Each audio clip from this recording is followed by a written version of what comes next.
It was past midnight when chaos broke loose on the outskirts of town. A grand mansion, known for its towering columns and glittering windows, was being devoured by flames. The night sky glowed orange as smoke twisted into the stars. Sirens wailed, neighbors shouted, and firefighters wrestled hoses, trying desperately to tame the inferno.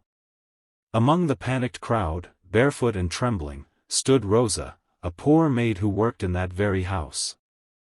She had just finished her shift hours earlier and was walking back from the nearby store when she saw the smoke. Her heart dropped. Without thinking twice, she darted toward the burning estate. Flames licked the edges of the roof. Heat radiated like a furnace. Rosa tried to rush past the first responders, but they held her back. "It's too dangerous," one shouted. But she heard something that changed everything. "He's still inside." The boy. Liam. Liam, the 6-year-old son of the wealthy CEO who owned the mansion. The boy who smiled at her each morning. The boy who reminded Rosa of her little brother, gone too soon. That was all she needed to hear. Breaking free from their grasp, Rosa charged into the flames. The world inside was a hell of smoke and cracking wood. She coughed, shielding her face with her arm, calling Liam's name over and over. A tiny voice answered, weak but alive. She found him crouched beneath a table, eyes wide with terror. Without hesitation, Rosa scooped him up, cradling him tightly against her chest. Navigating back through the suffocating darkness, every second felt like an eternity. A staircase collapsed just inches behind her. Beams groaned and threatened to fall. But somehow, Rosa made it, bursting through the back door just as part of the ceiling gave way behind her. She fell to the grass, holding Liam protectively, gasping for air. As paramedics rushed to them, the crowd cheered. But Rosa didn't notice. Her only concern was Liam. "You're safe now," she whispered, brushing ash from his face. He blinked at her, dazed but alive. That night, Rosa didn't just run into a burning house, she ran into the fire with nothing but her heart leading her. And that heart had just saved a life. Inside the burning mansion, the world had turned into a nightmare. Thick, black smoke coiled through every hallway, blinding and choking. The heat was unbearable, an angry, living thing that roared through the rooms, consuming wood, glass, and memory.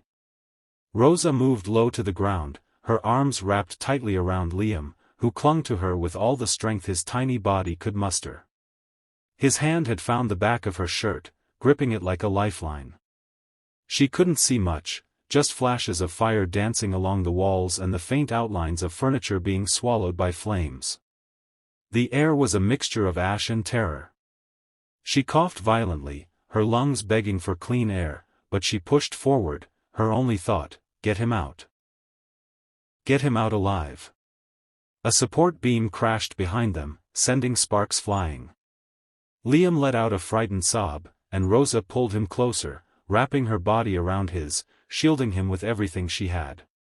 "It's okay, baby, I've got you," she whispered through gritted teeth, voice shaking from both fear and smoke. Every inch forward was a battle, knees scraping the floor, skin blistering from the heat, but Rosa didn't stop. She remembered the layout of the house. The kitchen. The laundry door. The back exit. She moved on instinct, praying the structure hadn't changed. Another explosion echoed, and the ceiling groaned above. Time was running out. Then, through the smoke, she saw it, the faint glow of moonlight slicing through the chaos. The back door. With one final surge of strength, Rosa rose to her feet, clutching Liam, and ran. The floor cracked beneath her as she leapt through the doorway just seconds before the ceiling gave way behind them. They tumbled into the grass outside, Rosa landing hard, still shielding Liam in her arms. She lay there gasping, tears mixing with soot on her face, her body trembling from exhaustion and relief.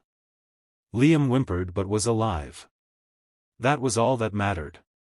She had made it. Through fire and fear, Rosa had carried a child out of the jaws of death, with nothing but love and sheer will guiding her way. The hospital hallway was cold and sterile, buzzing with quiet urgency. Rosa sat alone on a metal bench, her clothes still stained with soot, a thin emergency blanket wrapped around her trembling shoulders. Her hands were blistered, her hair singed, and every breath burned her lungs. But none of that mattered. She had saved Liam. He was alive. Down the corridor, doctors moved swiftly in and out of a room where Liam was being treated. Moments later, the doors flung open and his parents arrived, dressed in designer coats, panic etched on their flawless faces. They didn't glance at Rosa. Not even once. They rushed straight past her, bursting into Liam's room like a storm of worry and wealth. Rosa watched them, her heart aching not for recognition, but for the little boy she had nearly died to protect. She waited quietly, telling herself it didn't matter if they noticed her. She didn't save him for applause. But then, as the door to the room eased partially closed, a soft voice filtered through. It was Liam's mother, her tone sharp and dismissive. "She's replaceable." Rosa blinked. The words hit harder than the fire had. They weren't meant for her ears, but they struck like a slap. Her breath caught. Her fingers tightened around the blanket as tears welled in her eyes. Not brave. Not heroic. Not even thank you. Just, replaceable. In that moment, all the pain, all the terror she had pushed through to save a life, was dismissed like an afterthought. Rosa wasn't looking for praise. But to be so invisible, so casually discarded, cracked something inside her. Her eyes filled, not from injury, but from the silent ache of being unseen. She lowered her head, letting the tears fall freely. For the first time since the fire, she felt small, not because of her status, but because of the cruelty of indifference. She had risked everything. And yet, in their world, she was just the help. Just, replaceable. Days had passed since the fire, but its story was just beginning to burn through the world. Someone in the crowd that night had recorded the moment Rosa burst from the flames, clutching Liam in her arms. The footage, raw and powerful, swept across social media like wildfire. The image of a soot-covered young maid risking her life for a child who wasn't her own stirred something deep in people everywhere. News anchors called her a hero. Online forums overflowed with praise. Hashtags bearing her name trended worldwide. And soon, a new question echoed louder than the applause. Why hasn't anyone thanked her? Journalists dug deeper. Rosa's life. Her humble apartment, her daily struggles, her quiet strength, came into the spotlight. Public sympathy turned to outrage when people learned how she'd been ignored, dismissed, called replaceable. The world wasn't just inspired by her bravery, they were furious at the injustice. Then, one rainy afternoon, a knock came at Rosa's apartment door.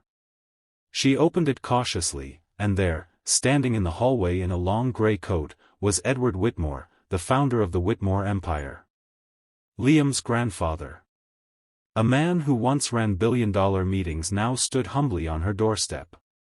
His eyes met hers, kind but heavy. He held out a small box, not flashy, not gold, just simple and sincere. "You saved my grandson," he said, voice steady, thick with emotion. "Let me save your future." Rosa didn't speak at first. She couldn't. The weight of the moment, the truth in his words, filled the silence between them. This wasn't pity. This wasn't publicity. It was recognition.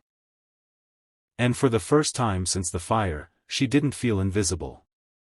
1 year later, the skies were clear, and a gentle breeze rustled the ribbon strung across the entrance of a beautiful new building. Children laughed in the distance, and rows of guests gathered in neat chairs, waiting for the ceremony to begin. Cameras flashed, but today, they weren't chasing scandal or tragedy. They were capturing something far more powerful, hope. At the center of it all stood Rosa.